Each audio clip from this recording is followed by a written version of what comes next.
Soft snow drifts across the Danube frontier. A gray mist hangs over the encampment. The sound of distant horns and the murmurs of weary soldiers fill the air. A solitary figure stands in the cold. The Emperor Marcus Aurelius, wrapped in a woolen cloak, gazing toward the frozen horizon. The world around him burned with conflict. Rome, the empire of marble and iron, stretched from the sands of Egypt to the rivers of Germania. But even an empire trembles when its ruler loses sight of himself. And yet here, amid the chill of war, stood a man who refused to be ruled by circumstance. Marcus Aurelius, philosopher, emperor, and servant of reason, had learned a truth that few ever grasp.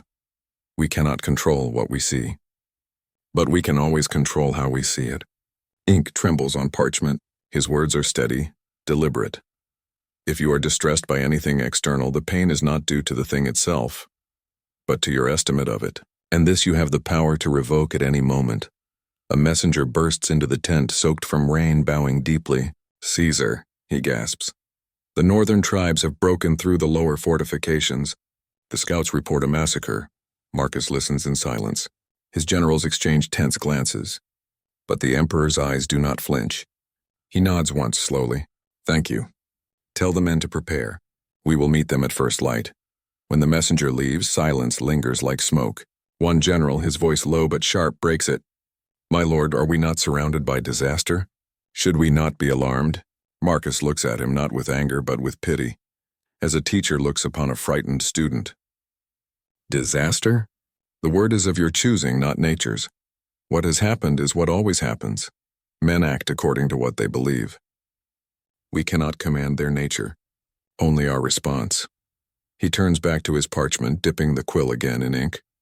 "When you are offended at any man's fault," he writes, "turn to yourself and study your own failings. Then you will forget your anger." Marcus knew what the Stoics taught, that events themselves are indifferent, neither good nor bad, until colored by our perception. It is not the storm that breaks us, but our opinion of the storm. The mind paints the world under lascar and then believes its own creation. Flashback. A young Marcus, not yet emperor, sits in a marble courtyard in Rome. His teacher, Rusticus, stands before him holding a scroll of Epictetus. "You wish to be wise, Marcus? Then learn this first. What disturbs you is never the thing itself, but the image you hold of it." The young philosopher frowns. "How can that be, teacher? If I am struck, I feel pain. If I am insulted, I feel shame." "And yet," he says, smiling, "another man, struck by the same blow, feels nothing. Another, insulted, laughs.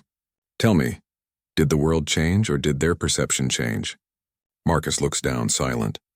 Control perception, and you control your peace. Lose perception, and you become a slave to every gust of circumstance. Years later, when storms battered the empire, Marcus would remember those words. Every rumor of rebellion, every death of a friend, every sickness and betrayal, all passed through the gate of his perception. And there at that gate he placed a guard. "Reason," he wrote, "the things of the world cannot touch the soul. It remains calm, still, and free, unless it consents to be disturbed." Night falls. Marcus walks alone among his sleeping soldiers. Their armor glints in the firelight. A soldier mutters in his sleep. Another weeps quietly. The emperor pauses beside them. No crown, no guards, only a man in thought. He kneels, pressing his hand into the cold earth. All this will vanish. The tents, the battles, even Rome itself. What endures is the mind that governs itself. He looks to the heavens, the endless stars burning silently above. "The universe is change," he whispers. "Our life is what our thoughts make it." Marcus understood that perception is the first discipline, the foundation of Stoic practice. The Stoics divided philosophy into three parts: the discipline of perception, how we see the world; the discipline of action, how we act in the world; the discipline of will, how we accept what happens. Without clarity of perception, all else crumbles. If the lens is cracked, the world appears broken. To see rightly is to live rightly. The next morning, a barbarian prisoner is brought before Marcus. His clothes are torn, his face defiant. He spits at the emperor's feet. A murmur ripples through the Roman ranks. A centurion steps forward to strike the man down, but Marcus raises his hand. Silence. He studies the prisoner's eyes, filled with rage, but also fear. Marcus, you hate us because you believe we are your enemies. But look closer, I too will die one day. I too feel hunger, thirst, pain. The same breath moves through us both. Tell me, stranger, and where is your enemy now? The man says nothing. His gaze falters. Marcus gestures to release him. Return to your people. Tell them Rome is ruled not by fear but by reason. To see others clearly, not as foes or fools, but as fellow actors in the same play, that is perception purified by wisdom. Marcus refused to see through anger's eyes. He saw with understanding. He wrote, "When you meet unkindness, remember, that man acts from what he believes to be right. Your task is not to curse him, but to correct your own view." Days later, another letter arrives. News of a friend's betrayal. Marcus reads it slowly. His hand trembles for only a moment before he closes his eyes. Marcus, to himself. This too is perception's test. The event is nothing, the judgment is everything. He returns to his journal. Erase false impressions. Say to yourself at once, this is only an appearance, not the thing itself. Examine it, test it by reason, and see it for what it truly is. The Stoics taught prososche, attention. To live well, one must guard the gates of the mind. Every thought that enters shapes perception, and perception shapes destiny. Marcus trained himself to pause before every impression, like a sentinel questioning a stranger at the gate. Is this thought within my control? Does it serve virtue or vanity? Only then would he let it enter. Visual. The camp burns in the distance after a surprise attack. Soldiers rush to defend what remains. Marcus walks calmly through the smoke. A general shouts, "We are undone!" The gods have turned against us. Marcus places his hand on the man's shoulder. The gods give nothing but the material of our virtue. The fire tests the iron and shows its strength. He turns to his men. Do not curse the flames. Learn from them.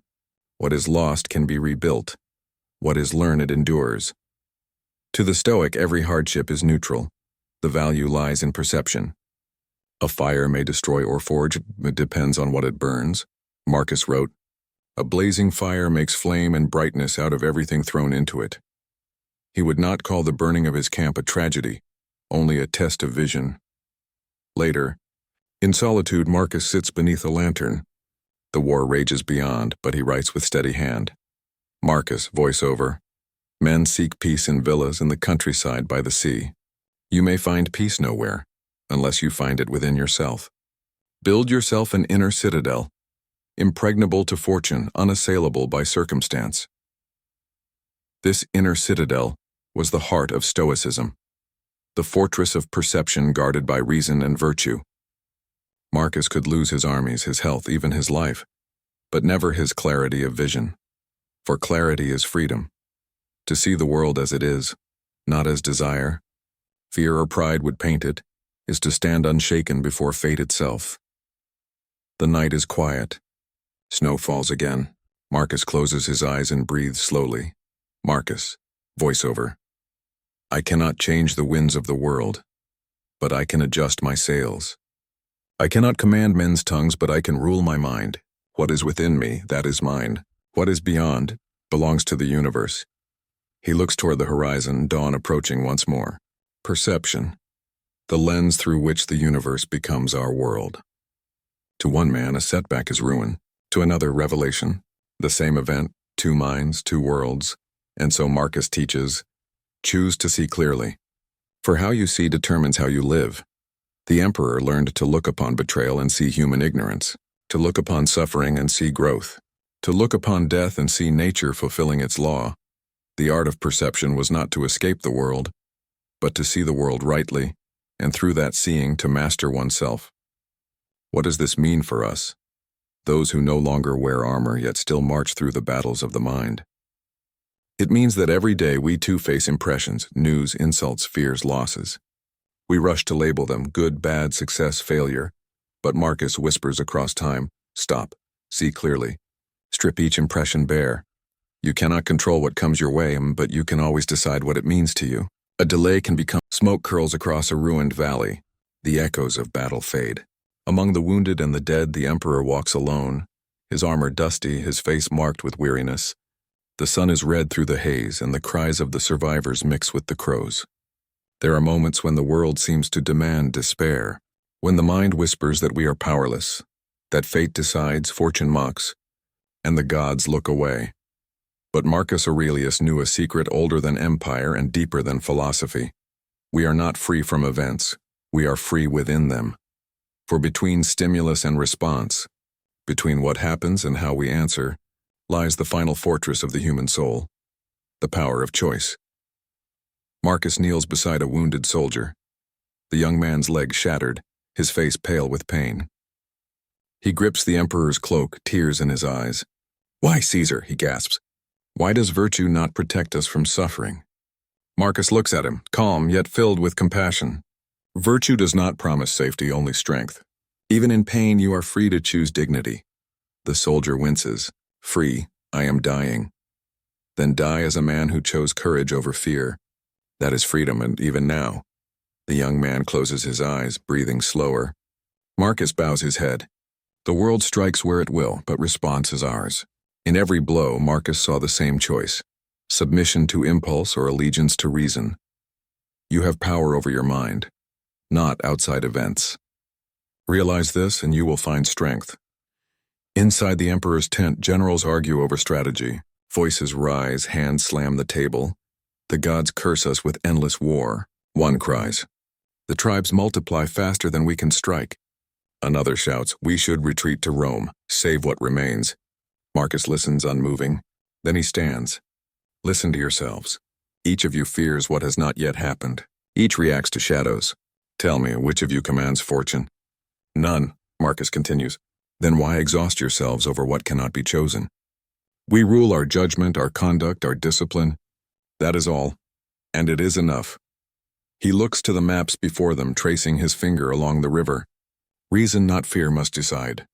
We hold the line, because choice, not chance, defines a man. In the Stoic way, Marcus separated what is within our control from what is not. The core, distinction that governs peace, within our control. Opinion, action, intention, desire beyond. Our control, fame, fortune. Other people's thoughts, the turn of the world itself. To confuse the two is to surrender the mind to chaos. To see them clearly is to reign over one's own destiny. Flashback. The young Marcus walks through a library in Athens, a scroll of Epictetus in hand. The Athenian sun floods the marble floor with gold.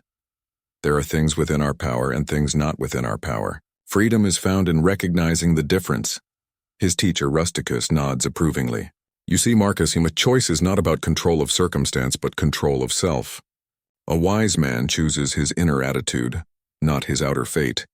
The young philosopher looks up, frowning. "And if fate crushes us?" Rusticus smiles. "Then let it crush flesh, not will." Epictetus was born a slave, and yet his spirit remained unchained. Marcus was born an emperor, yet feared the tyranny of his own thoughts. The only true freedom is the freedom to choose how you live. Moment by moment, a courier arrives, bearing news from Rome.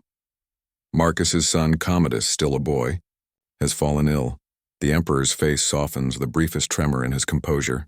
He dismisses the council, walks outside, and sits alone beneath a pine tree. To love is human, to lose is nature, but to despair is a choice. He gazes at the mountains, timeless, indifferent. What the gods give, they may reclaim. What I can give is how I bear it. He exhales deeply and returns to his duties. Marcus refused to be a slave to grief, pleasure, or anger. He would feel them but not follow them. The mind adapts and converts to its own purpose the obstacle to our acting. The impediment to action advances action. This is the alchemy of choice, the ability to turn pain into progress and loss into wisdom. Where most see walls, the Stoic sees doors, visual. Marcus oversees the blacksmiths at the military forge. Sparks fly as molten metal is struck and shaped. He watches silently. The metal resists the hammer, yet it becomes stronger because of it. The man nods, confused but respectful. So it is with the soul. Resistance reveals its form. Each strike of misfortune refines the character that endures it. Choice is the hammer, circumstance the anvil. Together they forge the shape of who we are.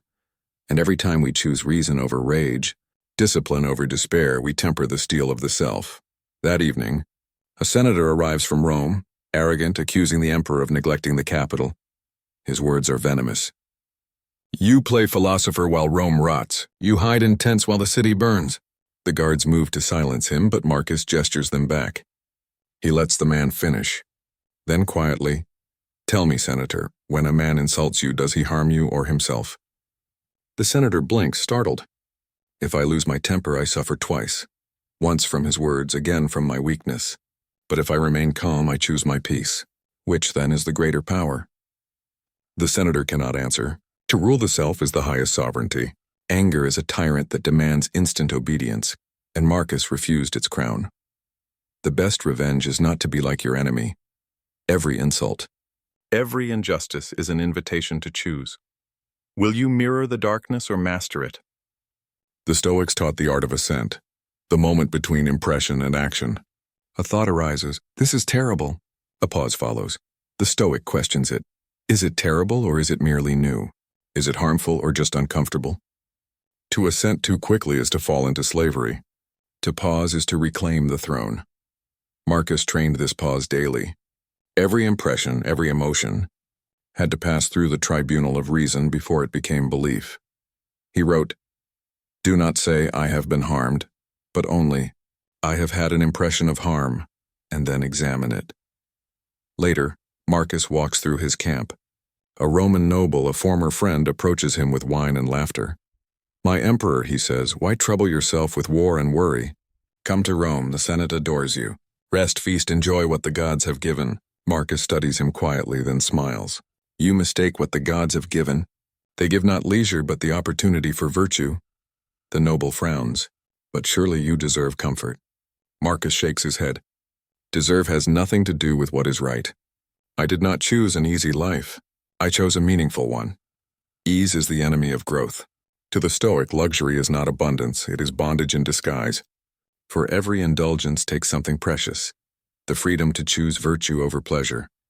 Marcus knew that comfort dulls the sword of the will.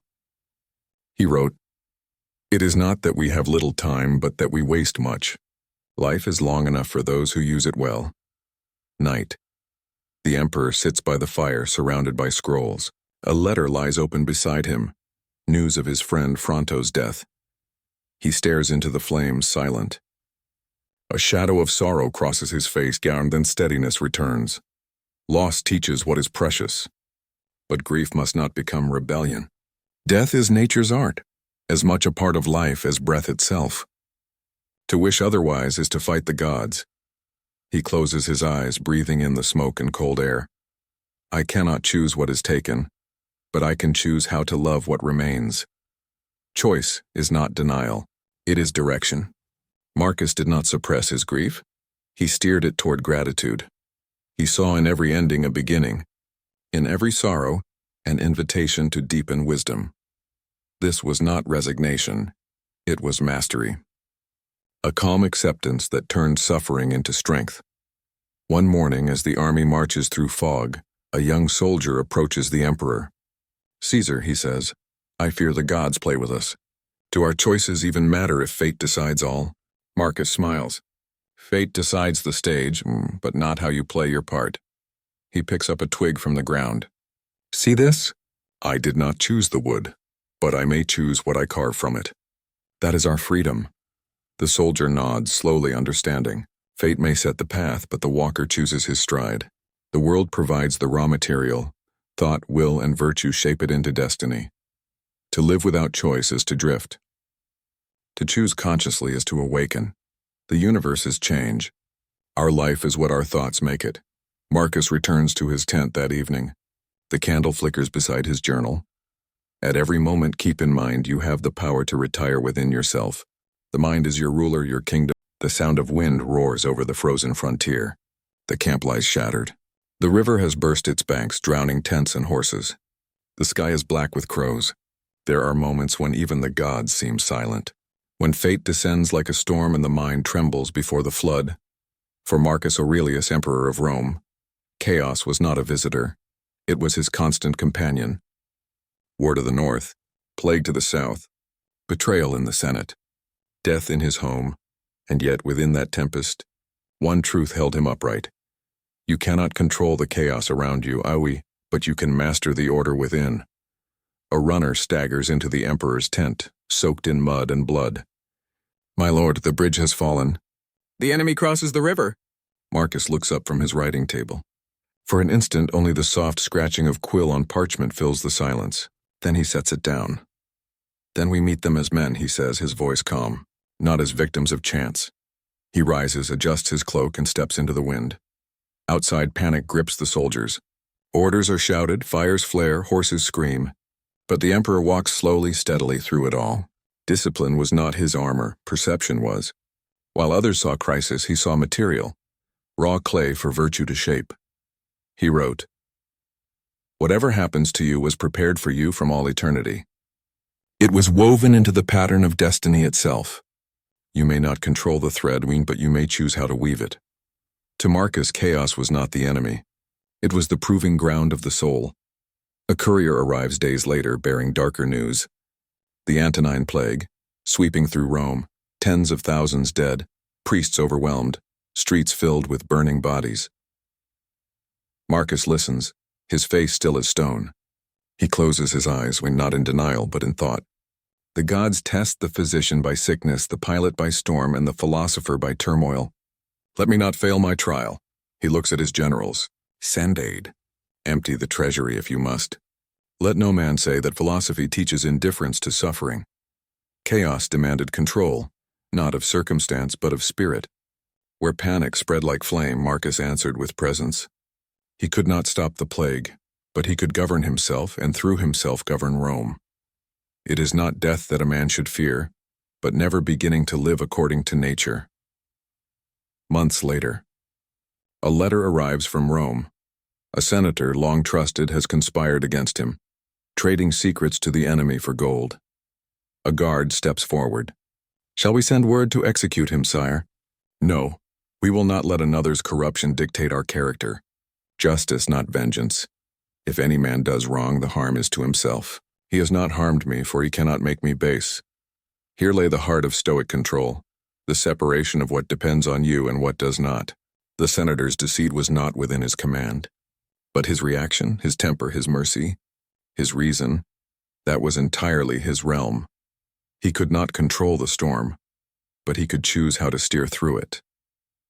Visual: Marcus on horseback, leading legions through the forest. Mud clings to his boots. Rain lashes his face. A young officer rides beside him. "My emperor, how do you remain calm when the world itself unravels?" Marcus smiles faintly. "Because the world has always unraveled, my friend. You are only now noticing it." The officer frowns. "Then how can we endure?" Control to Marcus was not tyranny over life, and it was alignment with reason. The Stoic does not seek to command the ocean, but to sail it wisely. He cannot silence the thunder, but he can still his heart. The universe is change. Life is judgment. Thus the emperor learned, chaos is not conquered by power. It is harmonized by perception. Night. The emperor's tent. The camp sleeps. Rain falls softly against the canvas. Marcus sits alone by the candlelight. His reflection shimmers in a bronze mirror, eyes tired, face drawn. There is another war I must fight. Not against men, but against myself. Against anger, fear, pride, despair. He takes a deep breath. You have power over your mind. Do not surrender it to emotion. The world may burn, but the fire cannot reach within unless you open the gates. Even emperors tremble in solitude. But Marcus learned that the greatest throne is the mind that commands itself. When the outer world crumbles, the inner fortress must stand. That fortress is built not of stone, but of reason, discipline, and clarity. He called it the citadel within. And there, in the silence of the night, he ruled it like a philosopher king. Some things are up to us, some are not. Chaos enters when we confuse them. Marcus practiced this law daily, stripping each event to its core. Is this within my control? If yes, act with virtue. If no, accept with grace. That simple equation was his compass amid every storm. Do not waste what remains of your life in imagining the future or lamenting the past. Confine yourself to the present, to what reason demands now. Battlefield. After defeat. Bodies litter the mud. The Roman standard lies broken. A commander approaches, trembling. We are undone, Caesar. The men despair. Marcus bends, picks up the standard, wipes the mud away. Then we stand, he says simply, because despair is also a choice, and I do not choose it. He plants the standard upright again. The soldiers watching fall to their knees. Control is not about outcomes, it is about conduct. A man may lose the war and yet remain undefeated. For as long as he governs himself, no chaos can conquer him. A man's worth is measured by the things he allows to trouble him. Later, Marcus writes to his wife, Faustina, from the frontier, "My beloved, the world around us grows dark, but the stars above remain steady. So too must we, fixed in reason, faithful in purpose. We cannot govern death or misfortune. We can govern only our own souls. Let us meet chaos with calm and thus defeat it." He seals the letter, hands it to a messenger. Even love to Marcus was not possession, but partnership in virtue. He believed that serenity shared between two minds is stronger than all storms. The emperor visits the sick. Rows of tents filled with coughing men. The stench of disease thick in the air. A physician warns him, "My lord, you risk infection." What greater dishonor than to rule from safety while others suffer? He kneels beside a dying soldier, places a hand upon his forehead. The man whispers, "Caesar, are we cursed? No, we are tested. And each of us must answer. Chaos reveals character." In the plague, Marcus chose compassion. In fear, he chose reason. In loss, he chose gratitude. For the Stoic, virtue is control, not control over fate, but over the self. Whatever the world brings, receive it as from the same source that made you, and act as nature intended, with courage, with justice, with self-command. One evening, a general kneels before Marcus. "My emperor," he says, "you could end this. March south, seize full power. Rule not as servant of philosophy, but as God among men. Power," he says, "is only safe in the hands of those who do not desire it." He turns away. To command the world and lose command of oneself, that is the greatest chaos of all. Many emperors ruled Rome, but only one ruled himself. Marcus understood. To dominate others is strength. To dominate yourself is true power. He could command armies, nations, and law, yet his greatest conquest was invisible, the victory of the mind over madness. Night again. The emperor stands alone beyond the camp, looking at the stars reflected in the Danube. The stars change, yet remain. So too must we, constant amid change. The universe is order beyond sight, though it may seem chaos to our eyes. Trust its pattern, and you will find peace. He breathes in the cold air. I am but a fragment of that great design. My duty is to align, not to command. This was the Stoic faith, not in gods of thunder or fortune, but in nature itself, the divine reason that orders the universe. To fight chaos was to fight reality. To accept it was to understand one's place within it. Whatever happens, happens rightly. Watch closely and you will see the harmony within the seeming discord. Chaos has not vanished with Rome, it lives still. In our cities, our screens, our hearts, we chase control over everything, and yet forget the one dominion that matters, ourselves. Marcus's wisdom echoes through the ages. You may not control the world, but you can always control your mind. The world will rage. Markets will fall. People will betray. The city glows beneath the morning sun. The marble domes of temples shimmer. Senators in crimson togas walk across the forum, their whispers thick with flattery and fear. At the palace gates, the imperial banners sway in the wind. The weight of an empire cannot be seen. It is not carried in gold or marble, but in silence, in the still gaze of a man who must decide for millions. Marcus Aurelius, philosopher, warrior, emperor, lived at the summit of human power. But the higher he rose, the heavier his soul became. Power reveals the man, and the man must rule himself before he rules the world. The Senate stands gathered. Courtiers bow. Marcus sits upon the gilded throne, the laurel crown gleaming faintly on his brow. Before him kneels a governor, trembling. "My emperor," he stammers, "I beg your mercy. My men acted in error. The taxes were mishandled." Whispers fill the hall. Theft, greed, corruption. Marcus studies him in silence. His gaze is calm, but his voice cuts like the edge of a blade. "You call it error." But error repeated is choice. The man weeps. "Then what is your will, Caesar?" Marcus rises. The court falls silent. "I will not punish you for greed, and the world already does that. But I will not reward deceit either. Return the gold. Restore what is owed. Let your shame teach where punishment cannot, he turns away. Let justice be our empire, not fear. In that moment the court saw not a tyrant but a philosopher. Marcus believed that power was not license, it was responsibility. Waste no more time arguing about what a good man should be. Be one. And being good for him meant ruling without pride, serving rather than being served. Later, Marcus walks alone through the imperial halls. Marble statues line the corridor, his ancestors, generals, gods. Torches flicker. His reflection multiplies endlessly in polished bronze. He stops before one, his own likeness carved in stone, crowned with victory laurels. For a long moment, he stares at it. How easy it is to forget that the man beneath the crown is mortal. The voices of praise are as intoxicating as wine. And yet, what are they praising? The mask, not the soul. He brushes his fingers against the cold marble. When the applause fades, what remains? He walks on, leaving his reflection behind. The ancients said that flattery is the most subtle poison. It kills not the body, but the spirit. Every emperor before him had drowned in it, but Marcus kept beside him a simple truth, whispered by his teacher Rusticus. Remember, you are but a man. The purple robe does not make you divine, and so, each morning before speaking to the Senate, before leading armies, Marcus repeated a single meditation. Today I shall meet arrogance, deceit, and vanity, and none of it shall rule me. Flashback. Marcus as a young co-emperor beside Lucius Verus. The two stand on a balcony overlooking the Roman Forum. Lucius, handsome and bold, grins. Brother, he says, we rule the world. The gods have favored us. Rome bows before us, and what more could we desire? Marcus turns to him, eyes quiet. Perhaps to deserve it, Lucius laughs. Virtue won't keep you alive in politics. Marcus replies, no.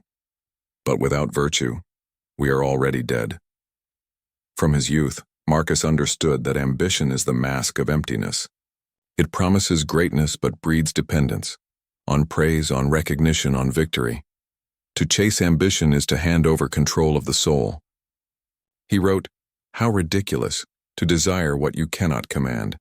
So he learned not to desire the crown, only to bear it well. Visual, a dimly lit study. Marcus, older now, opens a worn scroll, the writings of his late mentor, Rusticus. Power is not to be feared, Marcus. It is to be used. But never forget, the one who commands must first obey reason. I obey. He closes his eyes, breathing deeply. Rusticus had taught him that authority without self-control is chaos disguised as order. An emperor ruled by impulse is no better than a slave ruled by desire. To govern others, one must first govern the passions, anger, greed, lust, vanity. Marcus's empire stretched across the earth, but his true battlefield lay within. Evening, the imperial palace. A feast in Marcus's honor. Senators drink and laugh. Musicians play. Slaves pour wine into golden cups. Marcus sits quietly among them, untouched by the noise. A noble raises a toast, to Caesar, the god of Rome, the living virtue itself. The hall erupts in cheers. Marcus lifts his cup slightly but does not smile. Later, when the hall empties, he remains at the table, looking at the spilled wine glistening on the marble. They call me God, yet I bleed. They call me immortal, yet I will die. What arrogance to believe a crown absolves me of humanity. See yourself as you are, a soul carrying a corpse. Let no flattery deceive you into forgetfulness. Power, when mixed with ego, becomes madness, but Marcus transformed power into discipline. He saw the throne not as privilege, but as a test of virtue.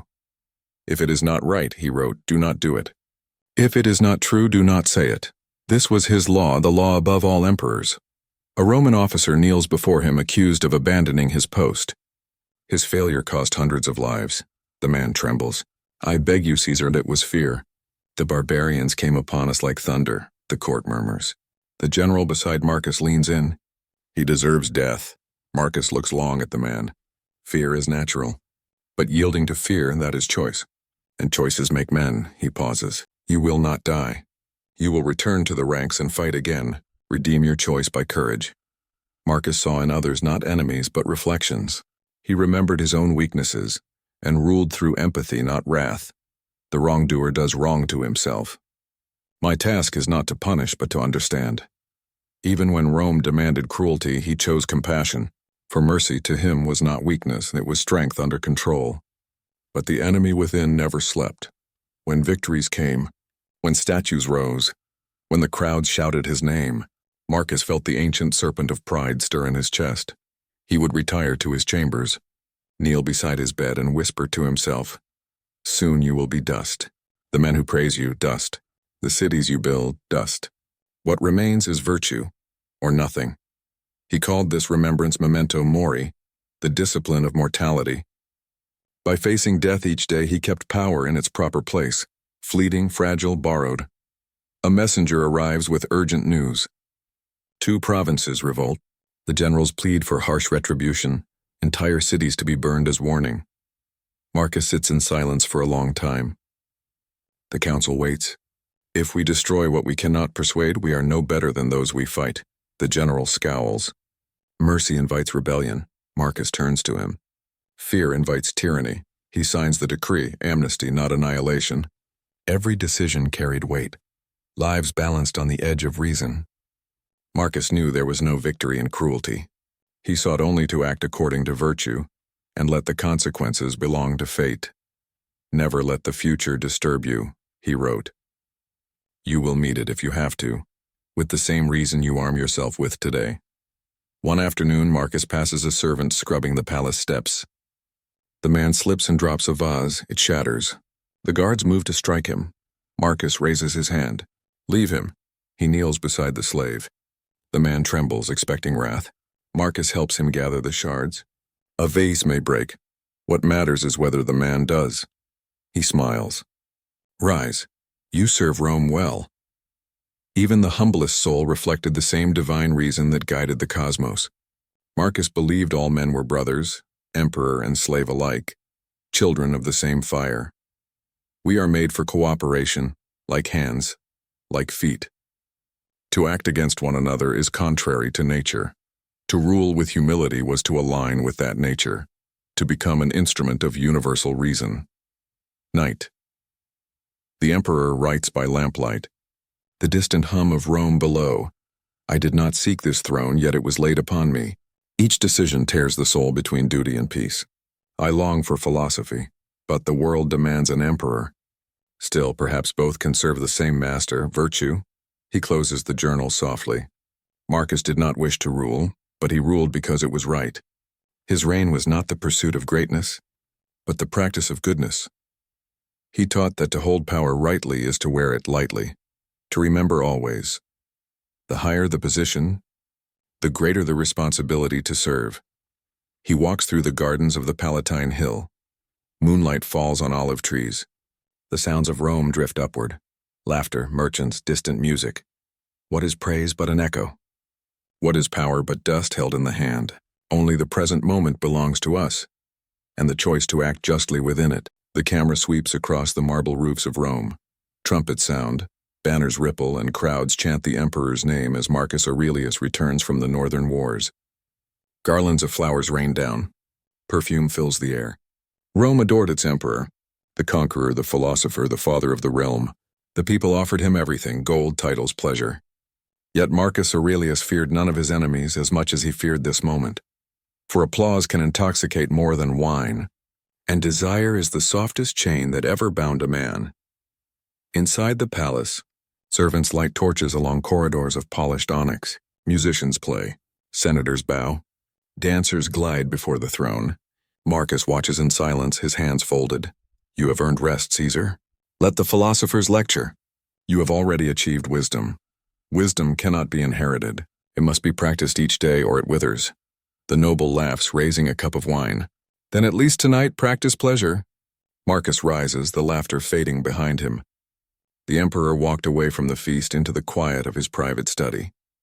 He had tasted luxury, but he had also seen what it did, how it dulled the mind, softened courage, and made slaves of men who believed themselves free.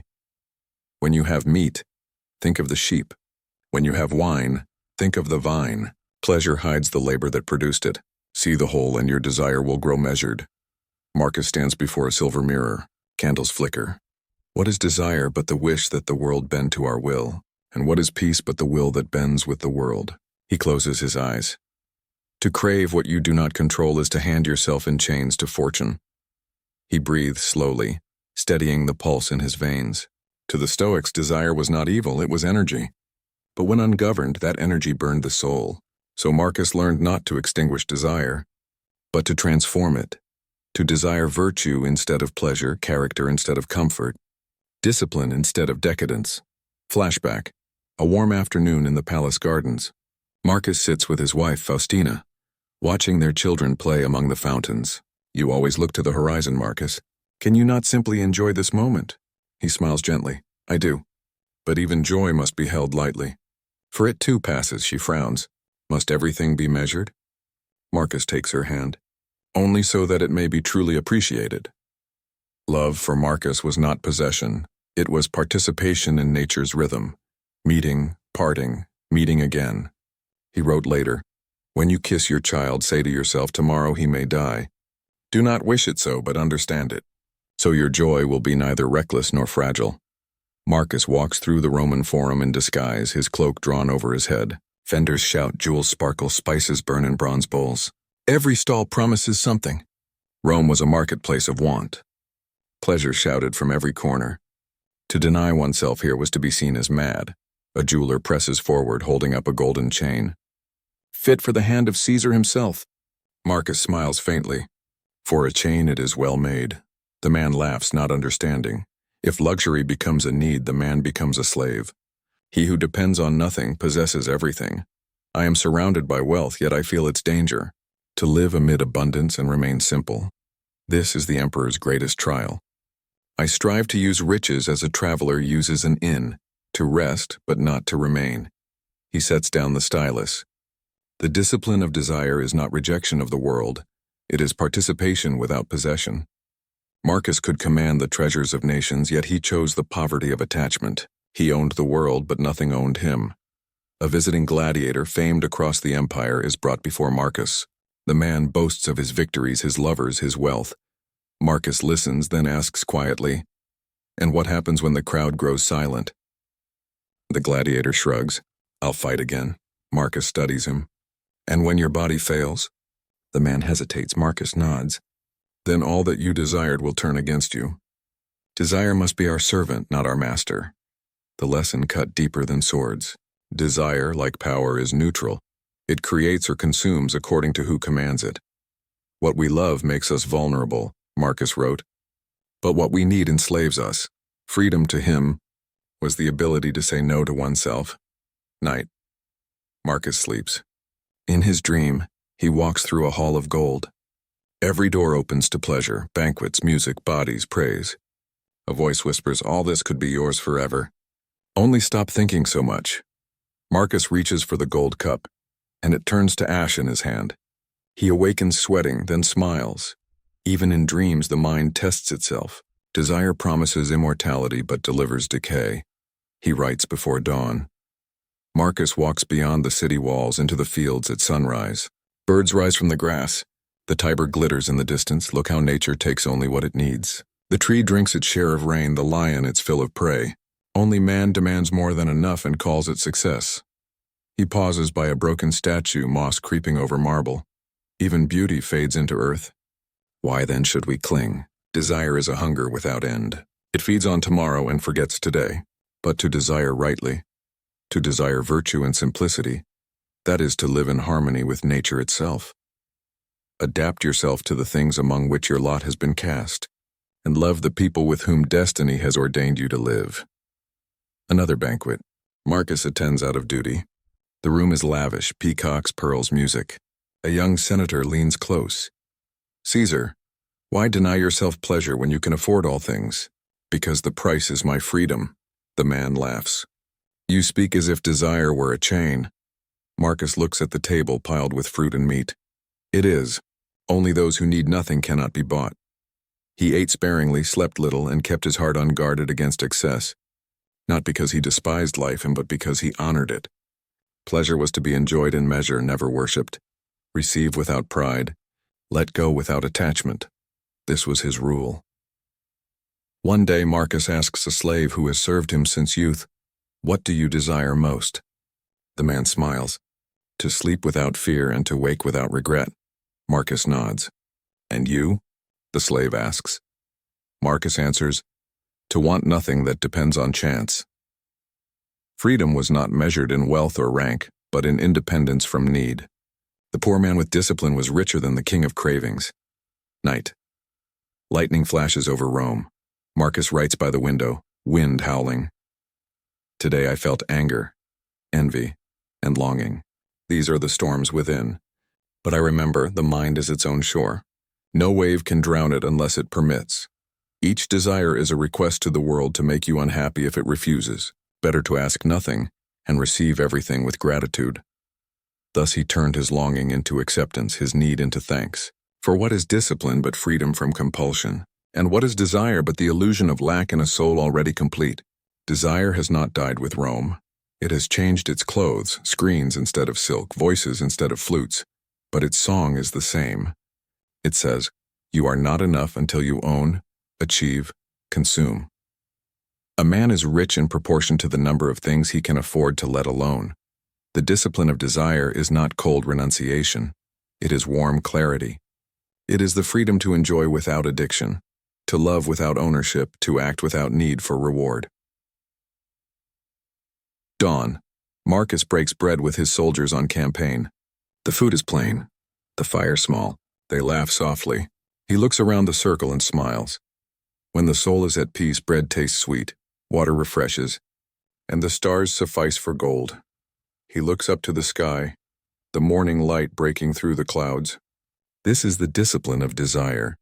To govern the hungers that would govern you, to walk through the garden of temptation and pick only what is necessary. The camera moves through the narrow streets of Rome. Smoke drifts above funeral pyres. Bells toll.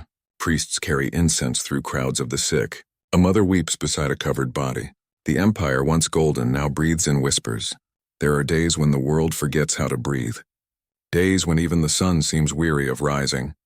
The Antonine Plague swept through Rome like an invisible army, killing soldiers, scholars, children, and slaves alike. Even the emperor, master of the known world, could not command the wind that carried death. But Marcus Aurelius, the philosopher king, faced the darkness as he faced all things, not with despair, but with discipline. For the Stoic path is not the escape from suffering. It is endurance in adversity. Marcus walks through the field hospital beside his physician, Galen. The air is thick with the smell of sickness and smoke. Soldiers lie on straw, coughing blood. My lord, you should not be here. The contagion spares no rank. Marcus kneels beside a dying man, wiping his forehead. He served Rome, Marcus says softly. So must I, the man whispers. Caesar. Will the gods save us? Marcus looks into his eyes. The gods have given us reason. That is salvation enough. He grips the soldier's hand until it grows still. He would lose friends, generals, and even children to the plague. Yet he refused to curse the fates. For he believed that pain is not the enemy. Fear is. Do not seek to have events happen as you wish, but wish them to happen as they do, and you will go on well. Inside the palace, a child's laughter echoes, then stops. A servant rushes in, pale-faced. Caesar. The fever has taken the young prince. The stylus drops from Marcus's hand. For a moment his face tightens, then stillness returns. He rises, walks to the window, and watches the sun set behind the city. I have lost what I loved, but nothing truly mine has been taken. For what was mine was my virtue, my will, my reason. Those remain. He sits and writes. To weep is natural. To be broken is choice. Let not grief enslave the soul. Grief visited him often, yet he welcomed it as a teacher. He knew that loss is not the opposite of life. It is its condition. Everything changes, everything ends. To resist that truth is to resist nature itself. He whispered often to himself, all that you see will soon perish. Those who see it will perish too. Only virtue endures. Marcus sits with his generals by lamplight. Maps cover the table. The plague spreads among the legions. Enemies gather beyond the frontier. A commander slams his fist. The gods have abandoned us. All is lost. The gods abandon no one. They send trials to remind us of our strength. Another general mutters, strength? We are dying, Marcus nods. Then let us die with discipline, he rises. Courage is not the absence of pain. It is the refusal to surrender to it. The Stoics did not ask the universe for comfort, they asked only for character. For the man who endures nobly transforms adversity into advantage. The impediment to action advances action. What stands in the way becomes the way. Marcus writes to his physician late at night, the candle nearly burned down. The plague teaches us that control is illusion. Yet still we must act as if duty were immortal. If the body decays, let the soul grow stronger. If fate denies victory, let us win through endurance. He seals the letter, pressing his signet ring into the wax. To the emperor, sickness was not merely of the body. It was of the mind that resists what must be. He believed endurance begins not with muscle, but with acceptance. Receive without pride. Let go without attachment. On the frontier, a soldier prays before battle. O Jupiter, make the enemy weak. Marcus overhears and smiles faintly. When you pray, he says, ask not for easier circumstances. Ask for stronger character. The soldier blinks. And if the gods do not grant it? Then grant it to yourself, Marcus replies. You are part of the divine. Act like it. To endure is to remember what you are, a fragment of the cosmos shaped by reason, designed for resilience. The Stoics taught that nothing that happens is contrary to your nature, only contrary to your desires. Marcus chose to align desire with nature itself, and in that harmony he found invincibility. A messenger rushes in. The temple of Jupiter has caught fire. Marcus hurries to the balcony, smoke rising from the forum, people crying out below. He stands silently for a long time, then turns to the messenger. Then build again, and build better. But, my lord, the omens, Marcus interrupts gently, mean only what we make of them. The crowd saw disaster. Marcus saw renewal. For he believed that every destruction is only a transformation disguised. The universe loves to change. What you call ruin, it calls progress. This was endurance, and not the denial of pain, but the interpretation of it. Night. Marcus sits alone. His hands tremble slightly, age and sickness creeping in. He watches the flame dance in a bronze lamp. Pain is neither unbearable nor unending if you remember its limits. It cannot touch the soul unless you let it. The body aches, but the mind chooses what it means. He dips his quill in ink. If you suffer, it is because you choose to label the experience as evil. Remove the judgment, and the pain remains only a sensation. He blows out the lamp and lies down in the dark, serene. Endurance begins with perception, but it lives in practice. Marcus trained his mind like a soldier, to face fear, fatigue, humiliation, and still hold formation. He knew that comfort breeds weakness, but hardship rightly met breeds strength. At the palace gate, a woman kneels before Marcus. Her sons have died of plague. She cries, "Why, Caesar?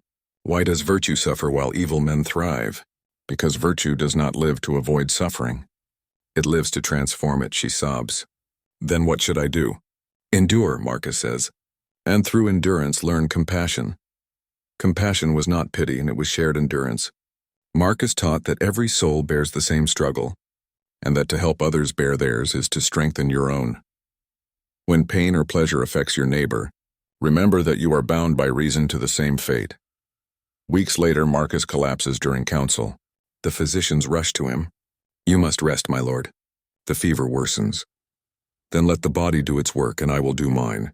He gestures for parchment. Galen protests. You cannot write now? Marcus smiles weakly. Then I will think instead.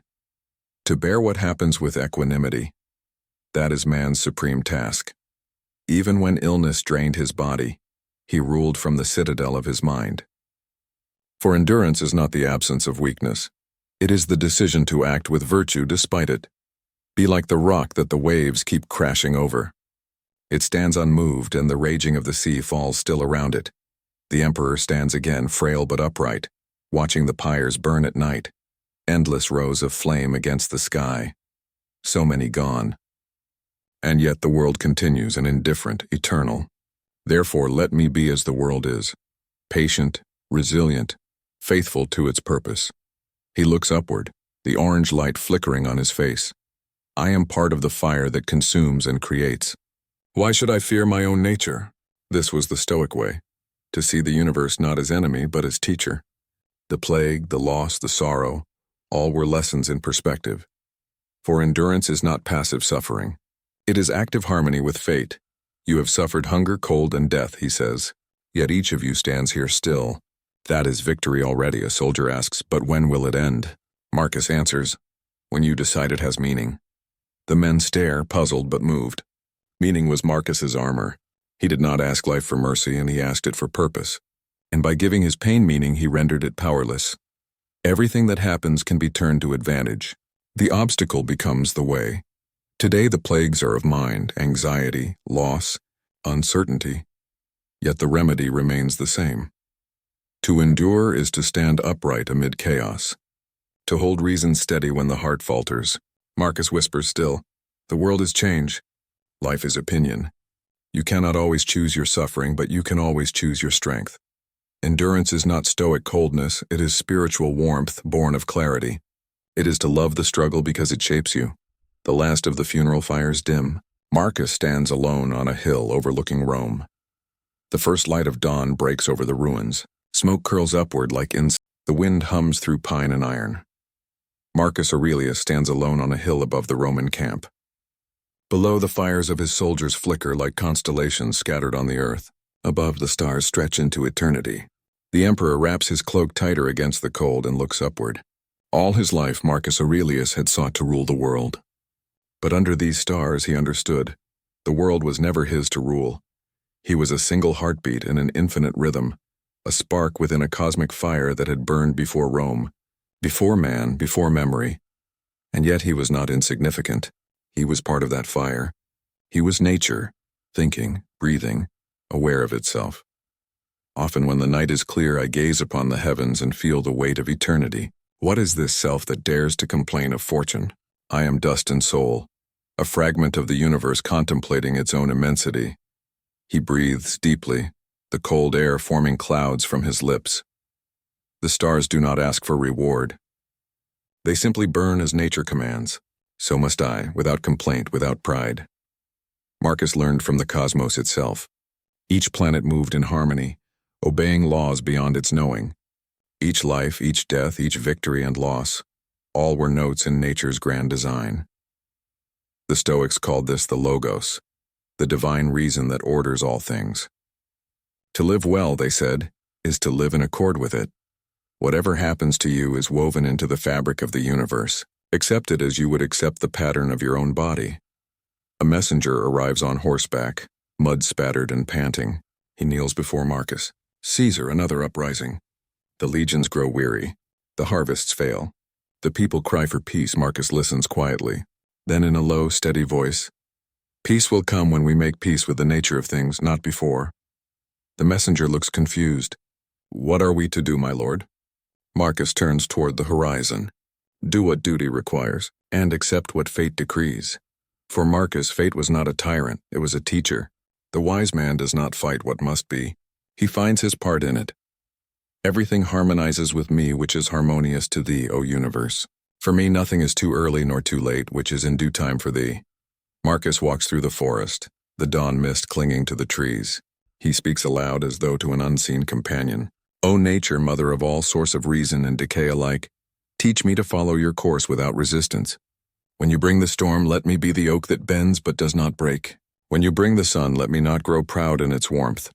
He stops by a fallen branch, studying the pattern of moss and insects upon it. Even in death you create life. What arrogance it is to call anything misfortune. He saw divinity not in temples or statues, but in the pulse of life itself. In soil, in stars, in his own breath. To him, God was not separate from nature. God was nature, rational, eternal, and whole. In camp, a young soldier approaches Marcus uneasy. Caesar, he says, if all is fated, then why act at all? Why fight? Why care? Marcus studies him with compassion. Because you are part of fate's plan. The hand moves because the body wills it. You are the hand. The universe is the body. When you act according to reason, you act in harmony with the whole. The soldier nods slowly. Then every choice matters? Marcus smiles. Every choice is fate fulfilling itself through you. Fate, to Marcus, was not a chain but a conversation between will and world. The wise man listens to what is given, then answers through virtue. To fight fate is to fight your own nature.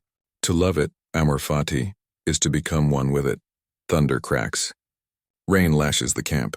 Soldiers scramble to secure tents. Marcus stands outside, face turned toward the sky, drenched but unflinching. A general shouts, "Caesar, take shelter!" Marcus answers, "Why?" "The rain falls where it must. Let it fall on me also." He closes his eyes, feeling the cold water soak his cloak. The rain does not choose whom it strikes. It obeys its nature. So too must I obey mine, or to accept, to endure, to act rightly.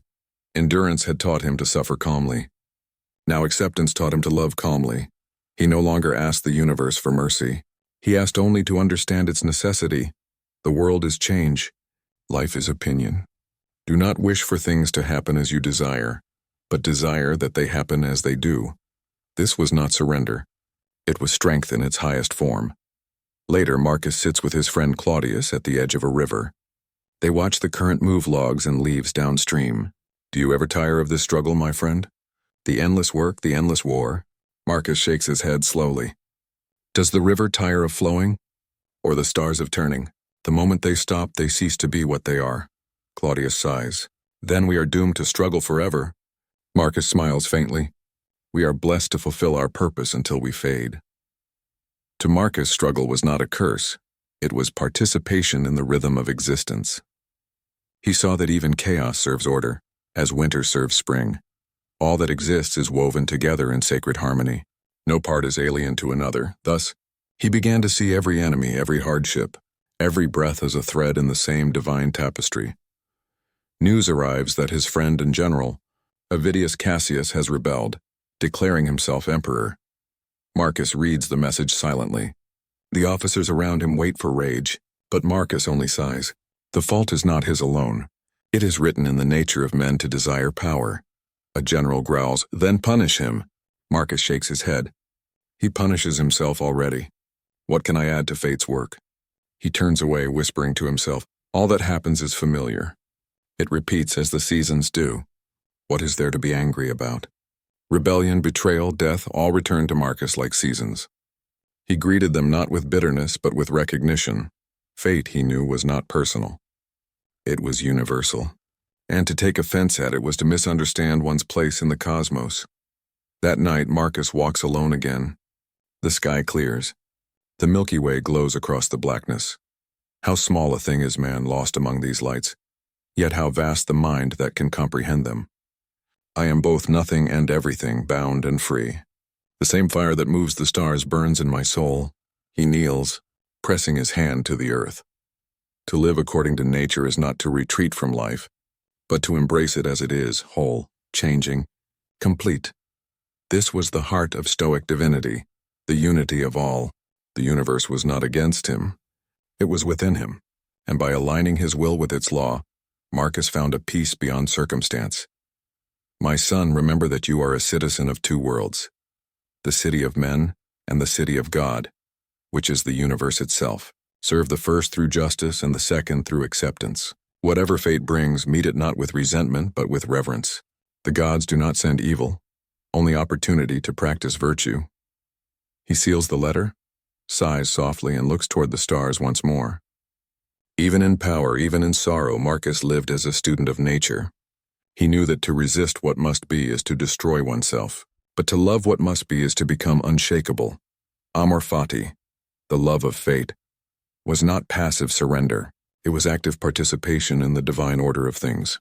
We still wrestle with fate. We curse traffic, illness, failure, heartbreak, all the natural rhythms of life. We forget that the world is not against us. It simply is. The universe is change. Life is opinion.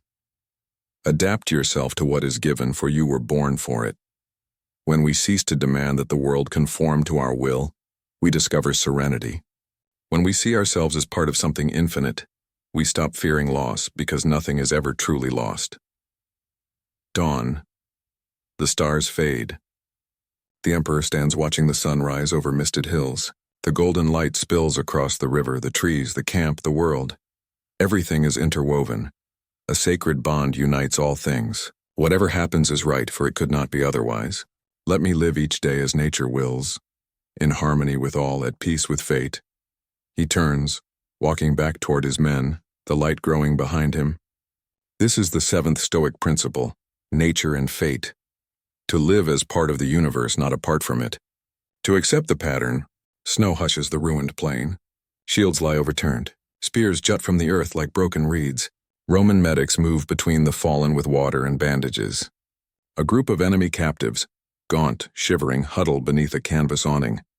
The emperor approaches without escort, cloak dark with melted snow. In war, the face of the enemy is a mirror you have not yet dared to look into. Marcus Aurelius understood this. The emperor who ruled a world of borders believed in a truth without borders. All people are citizens of one city, the cosmic city. My city and my country, so far as I am Antoninus, is Rome. But so far as I am a man, it is the world. He would teach his legions, his senate, and even his captives a lesson Rome often forgot. Human beings share one breath, one reason, one fate. A tall captive with braided hair is brought forward, his wrists bound. He meets Marcus's eyes with ragged pride. Do as you will, Roman, we lost. I won't beg. Marcus studies him. No triumph, no scorn. Who taught you that mercy is the language of weakness? Mercy is the grammar of civilization. He turns to the centurion.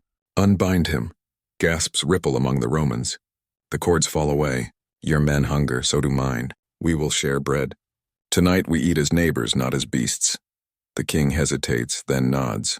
To those who called this naivete, Marcus answered with reason. Cruelty multiplies enemies. Justice multiplies citizens. Not all treaties are ink and wax. Some are bread and salt. We were born for cooperation, like feet, like hands, like eyelids. To act against one another is contrary to nature. Night. Marcus stands by the watchfires, looking out over a camp where Latin mingles with dozens of tongues. Auxiliaries from Africa, archers from Syria, scouts from Thrace. The empire was a chorus of peoples. In the glow of the coals, Marcus heard a single melody beneath the clamor, the logos in all. Different accents, same reason. Different gods, same sky. Different customs, same desire to live and be loved. There is within each of us the same ruling faculty, the same spark. Therefore, to hate another is to wound oneself. He watched a medic bind an enemy's wound with the last clean strip of cloth. Good. Let the empire learn its true borders. Where compassion ends, so ends Rome. Rome. Marble and murmurs in the Basilica Ulpia. Citizens line up with petitions. Farmers, widows, priests, a freedwoman clutching papers of manumission. A senator leans toward Marcus. Caesar, must we spend imperial hours on the grievances of nobodies? Marcus does not look at him. A state does not rot from the edges. It rots from the heart that forgets its edges are alive. He beckons the freedwoman forward.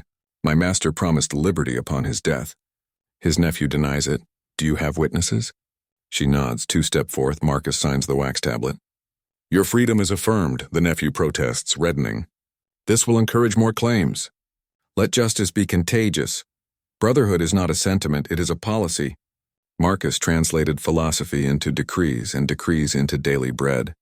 The forum flares with a sudden riot. Prices have risen. A baker is accused of hoarding grain. Stones fly. Marcus raises his hand from the rostrum. Guards tense, but he signals them to stand down. Citizens, bread cannot appear by shouting, only by sowing, shipping, sharing. He turns to the prefect. Open the granaries. Fix a fair price for a month. Audit the warehouses, not to punish, to provide. The crowd softens, anger dissolving into weary applause. Authority, when joined to empathy, becomes medicine. He had the power to crush. He chose instead to connect. What injures the hive injures the bee. Palatine Hill, a shaded portico. Marcus walks with a young scribe, formerly enslaved, recently freed for diligence and honesty. My lord, men still look at me and see what I was. Then give them better material to look at. And remember, status is a costume. Character is the skin. He stops, facing the scribe. Tell me, what is a human being? Reason, the capacity for justice, and fellowship. Then you know who you are, and you know who everyone else is. The Stoic city has no slaves in its heart. It admits citizens by virtue, not by birth. Marcus could not uproot every injustice of his age, but he could refuse to let custom corrupt his conscience. To all provincial governors, administer law without sale, delay, or cruelty. Let taxes serve the people, not your coffers. Hear the poor first. Power has its own amplifiers. To the commander in Dacia, Discipline is not brutality. A soldier who fears his general will shame his standard. A soldier who respects his general will die facing it. To the city magistrates of Alexandria, disagreement is the engine of thought. Violence is the ruin of cities. Keep the peace through fairness. He labored to make the empire resemble the inner republic he ruled, one where reason presides, passions are counsel, and every person is a stakeholder. Frontier clearing. A pyre built for fallen enemies who fought with courage. Roman and barbarian stand together in silence. Marcus places a wreath upon the wood. Caesar honoring them will anger our men. It will educate them, he signals the torch. Flames rise. Heads bow from both sides. To honor the dead of the other is to instruct the living of your own. Marcus taught the legions that dignity is indivisible. If you deny it to one, you endanger it for all. When you have done a good deed and another has received it, why do you look for a third thing, like the credit for it? The wreath burned without a signature. Private chamber. Commodus, young proud paces. Why treat them like equals? They fear strength, not sermons. Make them obey. An empire that rests on fear lives in fear. You can compel knees to bend. You cannot compel hearts to belong, Commodus scoffs.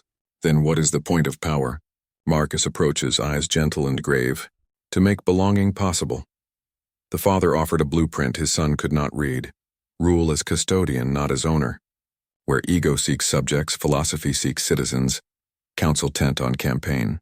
At the table, a Roman general, a Germanic chieftain, a Greek engineer, a Nubian quartermaster, a Syrian physician.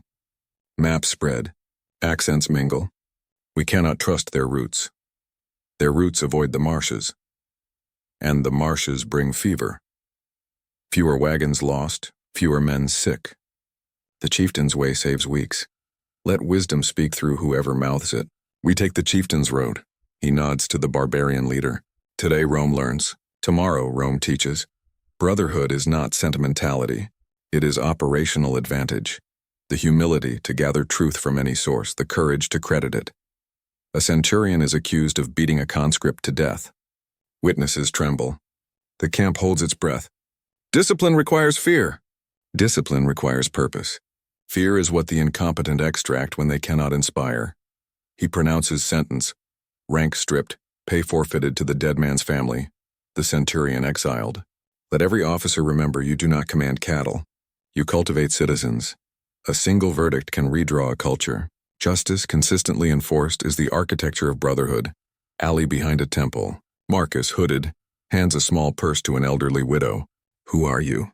A citizen paying a debt. She opens the purse, enough for a month's grain. Kings love to be seen. Philosophers prefer to see.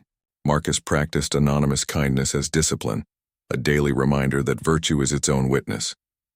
Do not imagine that if you help, you are doing something extraordinary. You are fulfilling your nature. In his tent, ink glimmering in lamplight. Claudius, the more I study men, the more I see the same soul behind all masks. Fear desiring safety, pride desiring regard, hunger desiring bread, every heart desiring to be at peace with itself. If philosophy does not serve them, it serves nothing. Let us be useful. Teach by patience, correct by example, bind by fairness. On the river, engineers lash boats into a floating bridge. Orders fly in Latin. Answers come back in Gothic, Punic, Greek. A rope slips, danger. A Thracian throws his weight to hold the line. A Roman leaps to help. The Danube flows silent and black under a gray sky. Mist curls above the water. On the riverbank stands Marcus Aurelius, older now, shoulders stooped beneath the weight of both armor and wisdom. He watches leaves drift on the current, gold, crimson, and brown. All things pass. Empires, loves, bodies, dreams, and all carried by the same unseen current. The river does not mourn what it carries away, nor did Marcus Aurelius. For the philosopher king knew that to live well, one must first learn how to die. Do not act as if you were going to live 10,000 years. Death hangs over you. While you live, while it is in your power, be good. Inside the imperial tent. Galen, his physician, closes a scroll and hesitates. The fever returns too often. The lungs are weak. You must rest, Caesar. Marcus smiles faintly. I have rested long enough in this world. The time approaches to rise elsewhere. Galen bows his head. Shall I summon Commodus? Soon, Marcus says. But not yet. There is still work to do, within. For Marcus, death was not an interruption. It was the final act of nature, perfectly in tune with all that had come before. To fear it was as foolish as to fear the sunset when one has enjoyed the day. Observe how soon everything is forgotten. The abyss of time swallows all. Consider the emptiness of applause, and you will cease to fear the silence that follows. Night. Marcus sits beside a single candle, writing in his journal. The pages tremble under his weakening hand. Soon you will have forgotten all things, and all things will have forgotten you. Why then cling to reputation or wealth or pleasure? They are smoke in a passing wind. He sets the quill down and gazes at the flame. The flame consumes the wax, and the wax feeds the flame. So too does death feed life. I will go willingly where nature leads. He had seen too much death to romanticize it. Soldiers, children, friends, foes. But each passing reminded him, transience is not tragedy. It is truth. The Stoics did not worship immortality. They worshipped alignment, with reason, with virtue, with the inevitable. They called it memento mori. Remember, you must die, so that you may truly live. Dawn. The emperor kneels at a simple mound of earth marked with a wooden spear. A young officer stands behind him. He was only 19, Caesar. Marcus brushes the frost from the grave marker. Then he has finished his duty swiftly. The gods ask no more of him than they will of me. He stands slowly, leaning on his staff. Build his monument from stone, not gold. Virtue needs no decoration. To Marcus, death was not injustice. It was participation. Every being returning its borrowed form to the whole. Soon you will be ashes or bones, and your name will be but a sound, or perhaps not even a sound. But virtue will remain, for it is the harmony of the soul with the universe. Inside the command tent. Commodus, restless, paces before his father. I cannot bear the thought of your death. Marcus studies him gently. Then bear it, for what cannot be avoided must be embraced. Commodus frowns. How can you speak so calmly of leaving everything? Marcus takes his son's hand. Because I will not leave everything. I will leave my body. But the reason that guided me, that is eternal, and it dwells also in you if you will let it. The emperor sought to pass not an empire, but an example. He wanted his son to inherit not Rome, but the art of letting go. For power fades, monuments crumble, but a soul in harmony with death cannot be conquered. Flashback, the Parentalia, Rome's festival of the dead. Citizens light candles at family tombs. Children scatter flowers. Marcus walked among them once, watching the people honor their ancestors, not as ghosts, but as guides. He saw in those flickering flames the continuity of life, each generation a wick lit by the one before.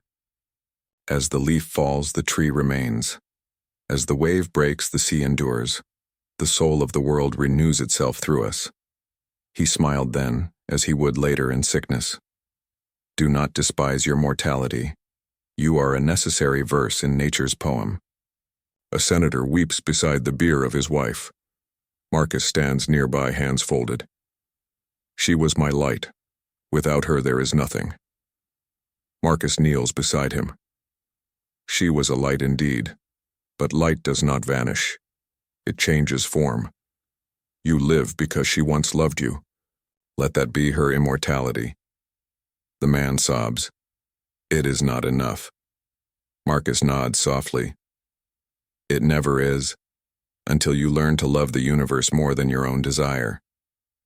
This was his hardest teaching, that love must include loss, or it is not love, but greed. He did not teach detachment, but transformation. To love life is to love its ending. Marcus rides through a ruined battlefield. Wind lifts clouds of ash. A broken helmet lies half buried. Alexander and his mule driver, both turned to dust, and that dust to soil, and that soil to grain. The difference between them is spoken only by fools. He dismounts, picking up the helmet. We chase eternity and forget the eternal. The stars will outlast our names, but not our nature, for we are of the same fire. He places the helmet on a fallen stone and walks on. Equality in death was the truest democracy. In the grave, emperor and slave share the same citizenship, silence. And from that silence, Marcus drew courage. For if all end alike, then only how one lives matters. That night, Marcus dreams. He stands in the forum empty and radiant. Statues dissolve into light. Voices whisper from the air, fragments of philosophy. Time is a river. You are a part of the whole. What we do now echoes in eternity. He reaches out to touch the marble of his own statue. It turns to dust that scatters into stars. He wakes smiling faintly. Even in dreams, reason reminds me, the only immortality worth seeking is virtue. He feared not extinction, but wasted existence. He sought not to escape time, but to fill it rightly. A man must stand erect, not be kept erect by others. Death, then, was not his enemy. It was his liberator from vanity. Claudius, my brother in reason, we have served long under the banner of time. Soon it will furl for both of us. Think not of how much remains, but of how well we have used it. Death is the law that gives value to the hour. Without it, we would waste eternity. He seals the letter with calm hands. The Stoics saw death not as a thief, but as a craftsman, shaping the contours of meaning. For what is precious, if it lasts forever? Gold gleams because it is scarce. Life shines because it is brief. Marcus's serenity was not denial. It was understanding. We have traded the plague for screens, yet still we run from death. We hide it in hospitals, disguise it in euphemisms, and measure our lives by distractions. You could leave life right now. Let that determine what you do, say, and think. Memento mori is not a morbid obsession. It is a mirror for priorities. When you remember that you are mortal, trivial desires fall away. What remains is urgency and gratitude. Every breath becomes deliberate. Every kindness becomes eternal. Camp at Vindobona, March AD 180. The sun rises pale over the tents. Marcus lies upon a simple cot, Galen beside him. Commodus kneels, trembling. Do not weep. Every departure is a return to nature. The play ends, the actor bows and leaves the stage. He looks toward the tent flap where light filters in. The universe calls. I answer with joy. His breathing slows. He murmurs, "What is death but change? And what can be more natural?" The light grows. His face eases. The emperor of Yao. Rome became again what he had always been, a spark in the great fire of being. His bones turned to dust, his dust to earth, his earth to wheat, his wheat to bread, and men still break that bread beneath the same stars. This is the 9th Stoic principle, death and transience. To remember that nothing lasts is to cherish all that is.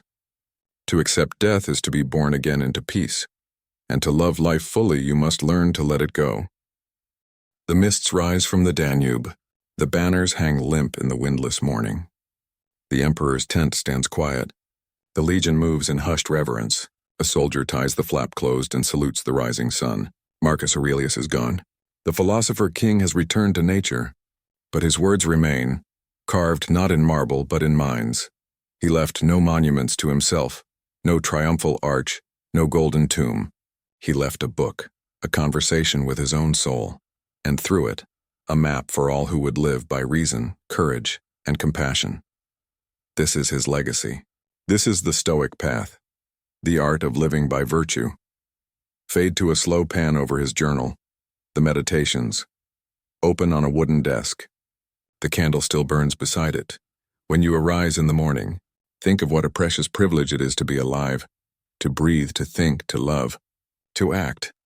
Waste no more time arguing what a good man should be. Be one. Virtue was the compass by which Marcus steered through war, plague, betrayal, and grief. He defined it not as morality but as mastery, the mastery of self through reason. For him, virtue was not an ornament. It was oxygen. The camera drifts over images, Marcus teaching a young soldier, mediating between senators, tending to the sick, walking alone beneath the stars. The Stoics named 4 cardinal virtues, the pillars of a life well lived: wisdom, courage, justice, and temperance.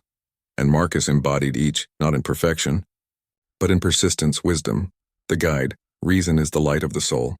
Let it never go out.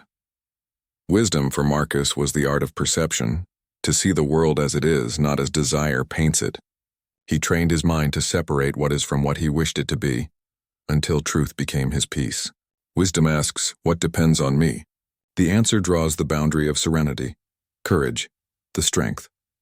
You have power over your mind, not outside events. Realize this and you will find strength. Courage was not absence of fear. It was refusal to be ruled by it. He faced armies, illness, loss, yet his true battle was always internal. To the Stoic, courage is not only in combat as it is in compassion, forgiveness, and truth spoken against comfort, justice, the bond. What injures the hive injures the bee. Justice was the architecture of his empire, not the empire of Rome, but the empire of conscience. He ruled by fairness, guided by reason, and refused to see enemies where there were only men. Justice is harmony, the music of coexistence. Without it, wisdom is cold and courage becomes cruelty. Temperance, the balance.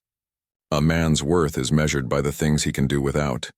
Temperance was his shield against excess, the discipline that kept him free even upon a throne. To Marcus, restraint was not denial, it was direction.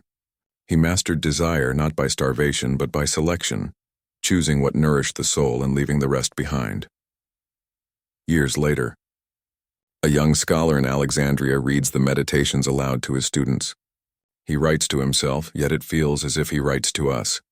A student asks, was he a god? The scholar smiles. No, that is why his words endure, because he was human and he taught us how to be one. From that tent on the Danube, the voice of Stoicism traveled centuries, through monks, humanists, and scientists, through slaves and soldiers, kings and commoners, because virtue needs no temple. It lives wherever reason breathes. Montage. A doctor in an emergency room pausing for breath. A firefighter entering a burning building. A mother comforting her child. A student deleting an angry message and writing something kind instead. The Stoic lives among us still.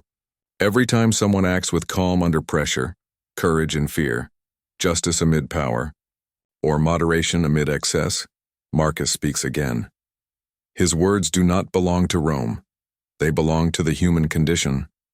The universe is change. Our life is what our thoughts make it. Marcus in memory walking through a garden of olive trees. The sun flickers through the leaves. He pauses, feeling the wind. Confine yourself to the present. The past is memory. The future is imagination. This moment is life. He understood that time is the most elusive possession, and that anxiety is rebellion against now.